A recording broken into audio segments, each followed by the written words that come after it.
Un nombre de naissances historiquement bas et un président de la République, Emmanuel Macron, qui annonce un grand plan de lutte contre l'infertilité et un réarmement démographique de la France. Mais alors, que se passe-t-il exactement? Comment expliquer tout ça? Pourquoi les propos du président font aussi débat? Salut, c'est Hugo, j'espère que vous allez bien et c'est le sujet donc à la une des actualités du jour. Alors déjà, disons les termes, c'est quasiment du jamais vu depuis la Seconde Guerre mondiale, hormis en 1993 et en 1994. En 2023, il y a eu moins de 700 000 naissances en France selon l'INSEE, et ça peut paraître assez vague dit comme ça, mais 700 000, eh bien c'est un chiffre donc historiquement bas. Alors on va voir pourquoi ça inquiète le président de la République, le débat sur tout ça, mais d'abord comment expliquer déjà cette baisse du nombre de naissances en France? Il y a plusieurs aspects à cette question, vous allez le voir, mais le président de la République a d'abord évoqué la hausse de l'infertilité, autrement dit le fait de ne pas réussir à concevoir d'enfants, et ce donc malgré des tentatives régulières. Selon lui, cette infertilité, c'est, je cite, le tabou du siècle. Faut savoir qu'actuellement en France, il y a un couple sur 4 qui souhaite avoir un enfant mais qui ne parvient pas à obtenir une grossesse après 12 mois d'essai. Un an d'essai en fait, c'est le délai qui correspond à la définition de l'infertilité selon l'Organisation mondiale de la santé. Et donc aujourd'hui, selon ce chiffre donc de plus d'un an d'essai,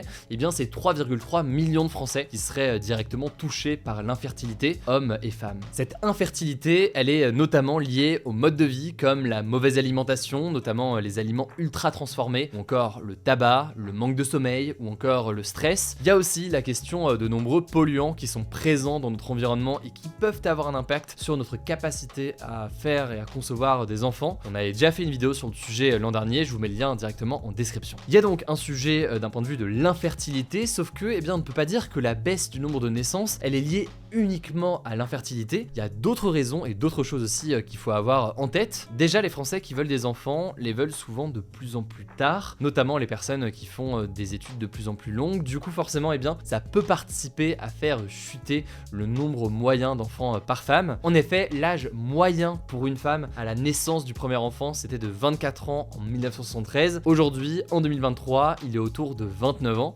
Donc, on voit que les femmes ont des enfants de plus en plus tard. Or, à partir de 35 ans notamment, eh bien, la fertilité des femmes a tendance à baisser. Et donc, tout cela peut évidemment avoir un impact sur le nombre de naissances. Par ailleurs, il y a tous les couples, toutes les femmes, tous les hommes qui ne veulent pas d'enfants, et dans ce cadre-là, la contraception aujourd'hui, elle est beaucoup plus généralisée. Le droit à l'avortement aussi est évidemment possible. Tout cela peut permettre aux couples d'avoir donc une vie intime et d'éviter une grossesse non désirée s'ils ne veulent pas d'enfants tout simplement. Et ça paraît logique dit comme ça, mais ça n'a pas toujours été le cas. Ensuite, on peut parler des personnes qui voudraient peut-être des enfants, mais qui ne franchissent pas le pas. Il y a plusieurs raisons, il peut y avoir des raisons économiques. Je vous apprends rien s'il y a des parents qui regardent ce format, les enfants ça peut coûter cher, la dépense globale des parents pour un enfant de 0 à 20 ans, ça atteindrait 180 000 euros en tout, soit environ 750 euros par mois en moyenne selon le ministère de la Santé. Forcément, l'impact économique dans la période actuelle, ça peut jouer un rôle très important. Il y a aussi pour certains une question sur l'avenir de la planète, ça peut prendre différentes formes, mais il y a notamment la question écologique et du climat qui revient souvent, avec notamment la crainte que son enfant grandisse dans un monde difficile,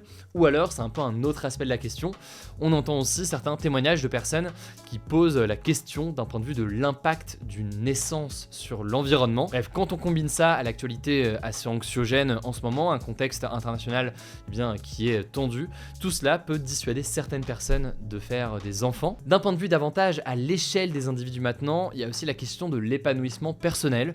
Aujourd'hui donc, c'est un peu moins tabou bien, de ne pas vouloir d'enfants, même s'il y a encore évidemment souvent des discussions. On voit que c'est des discussions qui sont de plus en plus libres et que le fait de ne pas avoir d'enfants bien, est de plus en plus accepté. Enfin, et c'est loin d'être le dernier élément qui peut l'expliquer, il y a un sujet sur l'inégalité entre les hommes et les femmes. En effet, encore aujourd'hui, la naissance et l'éducation des enfants pèsent encore beaucoup sur les épaules des femmes, pendant la grossesse naturellement, mais aussi à la naissance et dans les premiers mois. Or, il manque énormément de places en crèche. Par ailleurs, les femmes ont du mal à concilier leur travail et cette naissance. Bref, ça peut être des sacrifices importants, y compris d'un point de vue économique, et tout cela est parfois donc très délicat à gérer. Alors pourquoi ça inquiète le président de la République? Eh bien, il y a, pour dire les choses simplement, un enjeu de renouvellement de la population, donc la capacité d'une population à se maintenir à minima stable sur le long terme, et ce renouvellement, il permet notamment d'avoir une partie importante de la population qui travaille, et quand elle travaille, elle contribue à l'économie, elle contribue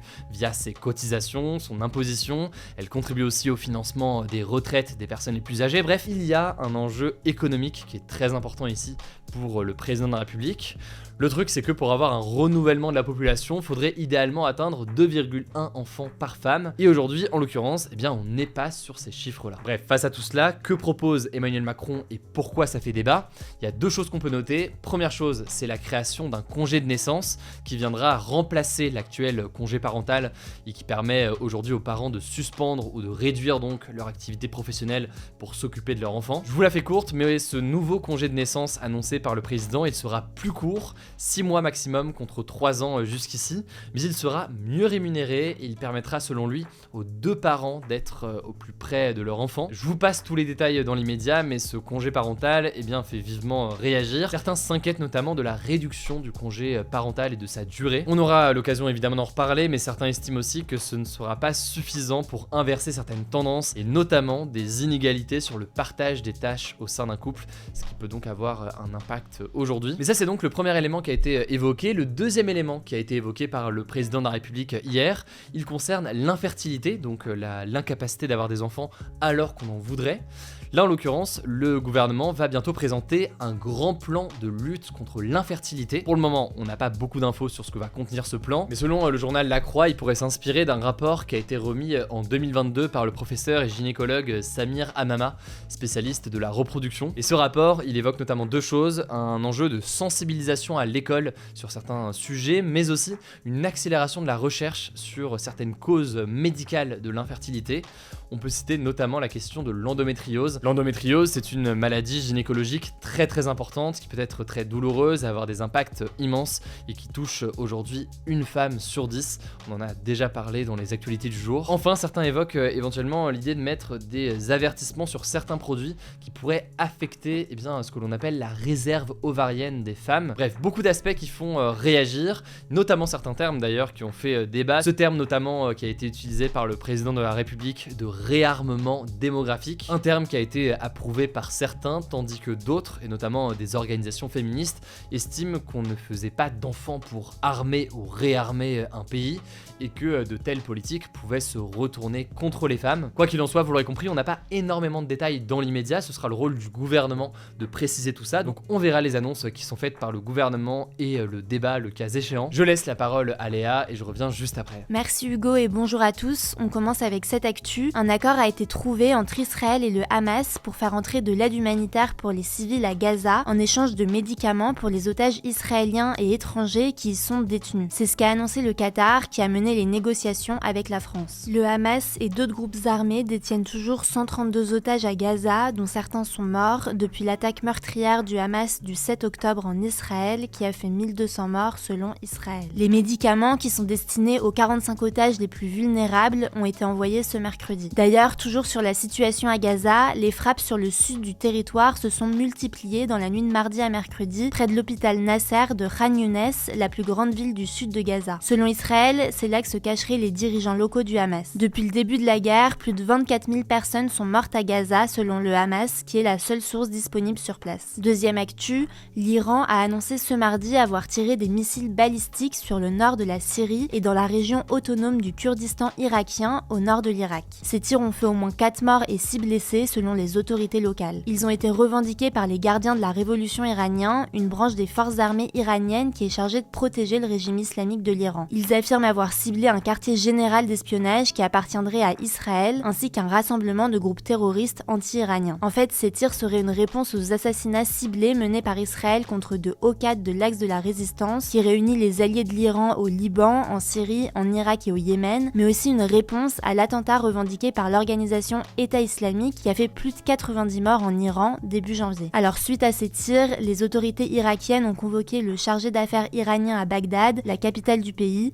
On verra comment la situation évolue. Troisième actu, le footballeur français Karim Benzema a porté plainte pour diffamation contre le ministre de l'Intérieur Gérald Darmanin, qui l'a accusé en octobre dernier de liens notoires avec les frères musulmans. Les frères musulmans, c'est une organisation islamiste originaire d'Égypte et qui est présente dans de nombreux pays. Elle est considérée comme terroriste par 7 pays, dont l'Égypte, la Syrie et la Russie, mais pas par la France. Le ministre avait fait cette déclaration sur CNews après que le footballeur avait publié un message de soutien aux habitants de Gaza sur X. Selon Gérald Gérald Darmanin, Karim Benzema aurait des prises de position vers un islam dur et rigoriste. Il lui reproche par exemple de faire du prosélytisme autour du culte musulman, donc de répandre la foi ou de recruter des gens via les réseaux sociaux. Dans sa plainte, Karim Benzema estime que ces accusations sont inexactes et qu'elles portent atteinte à son honneur. Quatrième actu, Rachida Dati, qui a récemment été nommée ministre de la Culture et qui est maire du 7e arrondissement de Paris, a confirmé ce mercredi sur RTL qu'elle serait candidate à la mairie de Paris en 2026. Cette annonce intervient au lendemain de la conférence de presse d'Emmanuel Macron, qui a assuré qu'il n'avait conclu aucun deal sur ce sujet avec elle. Des rumeurs disaient que le président lui aurait promis d'être la future tête de liste d'une alliance entre la majorité et le parti de droite Les Républicains pour les municipales de 2026. Autre info concernant le gouvernement, quelques jours après avoir quitté le ministère du Travail, l'ancien ministre Olivier Dussopt a été relaxé ce mercredi pour des faits de favoritisme lors d'un marché public passé en 2009 lorsqu'il était député et maire. Les juges n'ont donc pas suivi l'avis du parquet national financier qui avait requis 10 mois de prison avec sursis et 15 000 € d'amende. Cinquième actu, la phase des vœux sur Parcoursup, la plateforme des admissions post-bac, est ouverte depuis ce mercredi. Concrètement, les candidats peuvent créer un dossier et formuler 10 vœux. La date limite est fixée au 14 mars. Après ça viendra la deuxième étape, du 15 mars au 3 avril, pendant laquelle les candidats devront confirmer leurs vœux et compléter leur dossier avec les éléments demandés. Les réponses arriveront à partir du 30 mai. Sixième actu, la programmation de Coachella, le plus grand festival de musique américain prévu en avril dans le désert de Californie, a été dévoilée. Les têtes d'affiche sont les chanteuses américaines Lana Del Rey, Doja Cat et le rappeur Tyler, the Creator. Il y aura aussi des artistes français comme DJ Snake et le groupe L'Impératrice. Alors la billetterie ouvrira en prévente ce vendredi pour des prix allant d'environ 460 € à près de 1200 €. À noter que Coachella fait face à des polémiques liées à son propriétaire, Philippe Anschutz, qui a notamment fait des dons importants à plusieurs associations anti-LGBT, anti-avortement et en faveur des armes, alors que Coachella se donne une image de festival progressiste. Et on finit avec cette actu, en France, l'espérance de vie est en hausse selon le dernier bilan démographique de l'INSEE. L'espérance de vie, c'est le nombre moyen d'années qu'une personne peut s'attendre à vivre à sa naissance. Concrètement, pour les femmes en France, elle est de 85,7 ans et de 80 ans pour les hommes. C'est la première fois que l'espérance de vie pour les hommes atteint la barre des 80 ans. Il y a 10 ans, l'espérance de vie pour les femmes était de 85 ans et de 78,7 ans pour les hommes. Merci beaucoup pour ces actualités en bref. Si jamais vous avez des conseils ou des suggestions, des choses que vous appréciez particulièrement dans ce format des actus du jour,